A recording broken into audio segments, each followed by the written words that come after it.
अस्सलाम वालेकुम नाज़रीन, मैं हूं फयाज़ महमूद और आप देख रहे हैं फयाज़ महमूद यूट्यूब चैनल।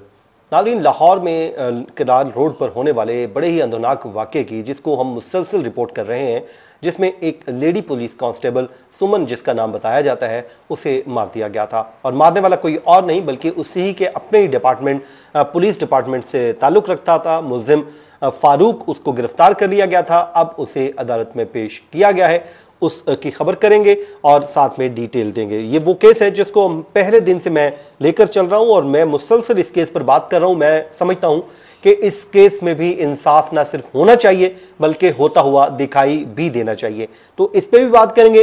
लेकिन साथ ही साथ एक और भी आज मुकदमे के मुतालिक आपको खबर देंगे। आपको याद होगा कि कराची में एक गोल्ड मेडलिस्ट लड़के को गोलियां मारकर मार दिया गया था। उस केस में भी बड़ी अहम पेशरफ सामने आई है और उस केस में बड़ी अहम डेवलपमेंट हुई है, वो भी आज के वीलॉग में शामिल है। हम आपके सामने ये सारी डिटेल्स जो है दोनों केसेस की रखेंगे और उम्मीद करते हैं आप जहां होंगे खैरियत से होंगे। लेकिन आपसे इतना जरूर कहूंगा कि अपना जो है फीडबैक देना मत भूला कीजिए और अपने नाम के साथ, अपने शहर के नाम के साथ मेंशन किया करें और हमारे चैनल को सब्सक्राइब भी कर लीजिए और कमेंट सेक्शन में जो है वो जरूर आकर अपना फीडबैक दीजिए।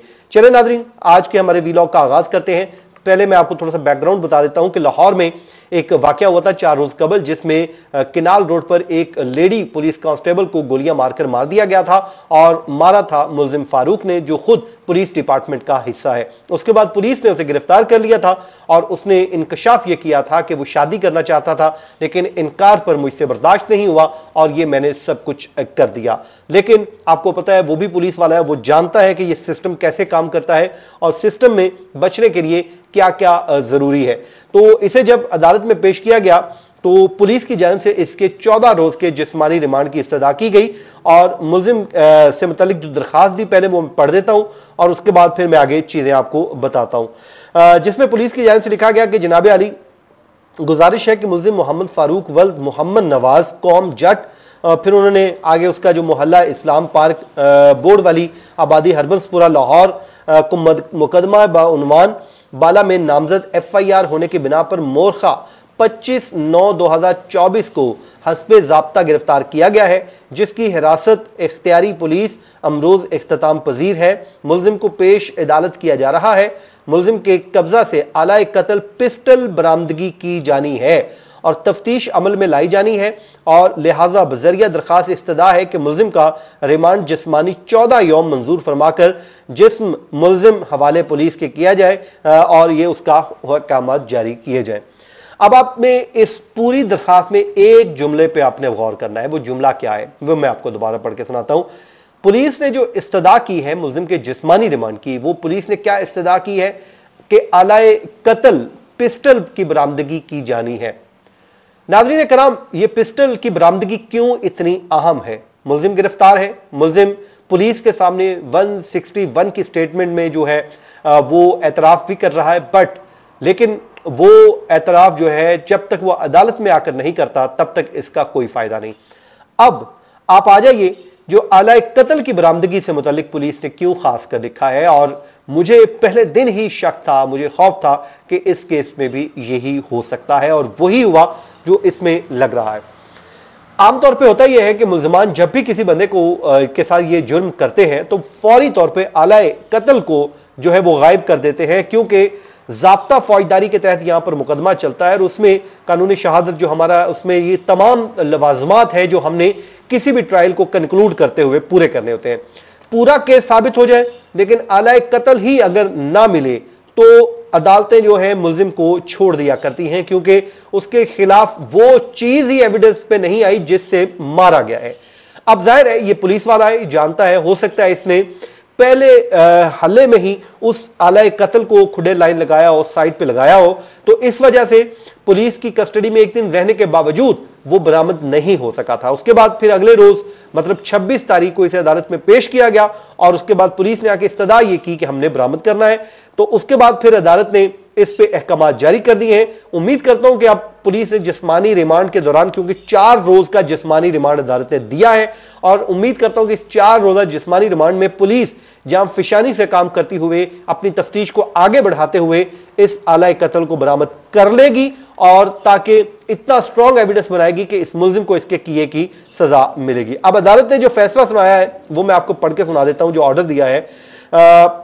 पुलिस ने जो ऑर्डर में लिखा है जी, एक तो प्रेजेंट लिखा कि accused person under police custody, के मुल्जिम को जो है वो कस्टडी में पेश किया गया, और उसके अलावा जी तफ्तीशी अफसर रिकॉर्ड के साथ पेश हुए, और learn ADPP for the state, जो रियासत के वकील होते हैं, वो भी अदालत में पेश हुए। अदालत लिखती है the police has requested for physical remand of the accused person, the accused has been nominated in the FIR, the investigation not yet been completed, मतलब अभी तक उन्होंने कहा कि जी इन्वेस्टिगेशन क्योंकि अभी तक कंप्लीट नहीं हुई है, therefore 4 days physical remand of accused person is granted for the purpose of recovery and investigation.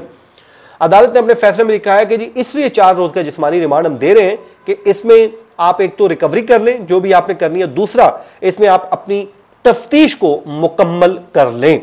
उसके बाद अदालत ने कहा है कि जी accused person be produced before the court on 30/9/2024। 30 तारीख को अदालत ने फिर अहकाम जारी किए कि 30 तारीख को मुल्जिम को दोबारा अदालत के सामने पेश किया जाए। Copy of the order be sent to the worthy sessions जज लाहौर। उसके बाद ये अनाउंसमेंट और जज के जो है वो साइन किए गए हैं, जुडिशियल मजिस्ट्रेट हैं जी, सेक्शन उन्होंने लाहौर कैंट के ये जज हैं, उन्होंने इस पे समाअत की है। अब नाज़रीन, आप दुआई कर सकते हैं कि पुलिस अच्छे तरीके से काम करे और इससे आला कत्ल बरामद कर ले, और जितना भी एविडेंस है उसको इतना स्ट्रांग बना ले कि इस मुल्जिम को सजा दिलवाने में वो कामयाब हो जाए। क्योंकि मुल्जिम बहुत घनौना खेल खेल चुका है। उसने जब भाई को फोन करके बताया कि मैंने मार दिया, आके अपनी बहन को उठा लो, इस जुमले से आप इसके जुल्म का इंतहाब लगा सकते हैं कि कितना ये जालिम इंसान था, कि इसको जरा भी पेशमानी नहीं थी, जरा भी को रंज नहीं था कि आपकी वो एक दोस्त थी, अगर आप दावेदार हो कि वो मोहब्बत थी आपकी, तो अपनी मोहब्बत को कोई इस तरह सरे बाजार जो है वो यूं खून के होली नहीं उसके साथ खेलता। बहरहाल जनाब, ये जो कुछ होना था हो चुका। अब कानून और इंसाफ के तहत इसको सजा मिलनी चाहिए जो इसका जुर्म बनता है। अब आ जाए जनाब दूसरी खबर की तरफ चलते हैं। कराची के इलाके गुलशन इकबाल में एक डकैती हुई थी। डकैती के दौरान गोल्ड मेडलिस्ट को जो है वो गोलियां मारकर मार दिया गया था, और उसके बाद मुल्जिम को गिरफ्तार भी कर लिया गया था। लेकिन उसमें वो कहते हैं ना कि ट्विस्ट तब आया जब वो मुल्जिम पुलिस कस्टडी में अदालत लाया जाता है, अदालत उसको पेश किया जाता है, और पेशी के दौरान वो मुल्जिम वहां से भाग जाता है, फरार होने में कामयाब हो जाता है। ये है सिस्टम। आप देखिए कि एक मुल्जिम एक होनहार स्टूडेंट को मारता है, मारने के बाद फिर भाग भी जाता है। बहरहाल SSP अब्दुल अजीज जखरानी साहब अब बताते हैं कि मुल्जिम ने कराची के इलाके गुलशन इकबाल में गोल्ड मेडलिस्ट को मारा था। मुल्जिम को पहले भी खुजदार से गिरफ्तार करके कराची पुलिस के हवाले किया गया था, ताहम मुल्जिम जून 2024 में सिटी कोर्ट से फरार होने में कामयाब हो गया था।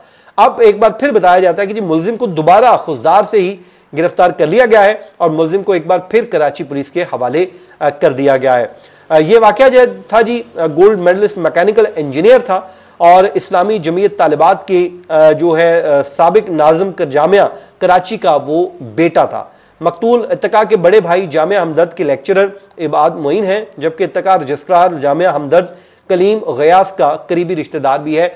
पढ़ी लिखी फैमिली का ये होनहार स्टूडेंट था, तालिब इल्म था, लेकिन इसको डकैती के दौरान मुज़ाहमत करते हुए बेचारे को इसको मौत की नींद सुला दिया गया था।